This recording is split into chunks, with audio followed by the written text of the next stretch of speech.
Joining us now to give us his insights on the hot topics here at the World Economic Forum is World Business Executive Editor Alan Friedman. Alan, thank you very much for joining us. Good to be here. A year ago, Alan, the delegates here were really worried about a global financial meltdown. This actually did not happen, mainly due to the multi-trillion-dollar government bailout packages. A year on, what is the mood right now? What is sort of the consensus in the hallways at the Congress Center? Look, I think the mood is pretty much like the weather here in Davos. It's been raining, it's been snowing, and it's freezing cold, and the mood is somber, it's nervous.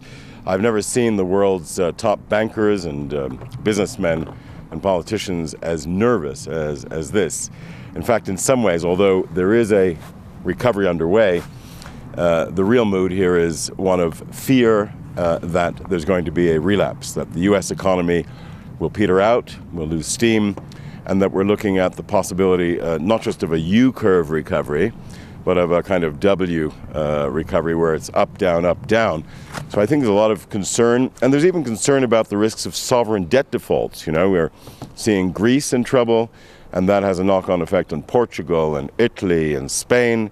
And certainly, I think the only upside here in Davos is really the Chinese and Asian economies, which seem to be growing, notwithstanding the U.S. and European problems. You actually just mentioned bankers. There are some bankers here. After all, President Obama, he promised a crackdown on banks.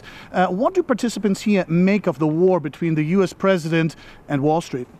Well, the bankers here in Davos are really ducking for cover and running. The attacks on the banks have been severe.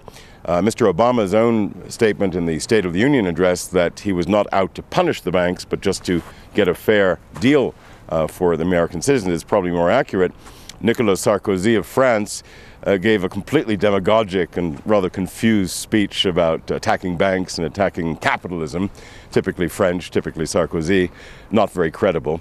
But I think the banks are afraid, and I think on the one hand they're afraid, on the other hand we've got people like Barney Frank, the very influential chairman of the U.S. Banking Committee, who's saying that by March we're going to have that legislation with special fees on the banks.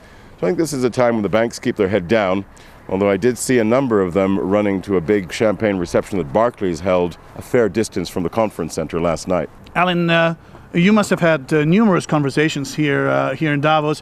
Give us your view of the forecast, your outlook for 2010.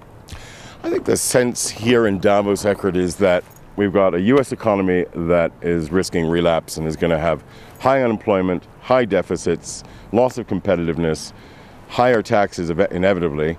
And I think we've got a European economy that's flat, 0 to 1% growth this year, the UK being the hardest hit. And yet, as you turn toward the Gulf-rich Middle East, Arab oil states, they keep going. As you look at Southeast Asia, the ASEAN countries, they keep going. As you look at China and India, 8-9% growth rates, they keep going. It's that kind of planet we're looking at in the 21st century, where Asia takes its place at the top table.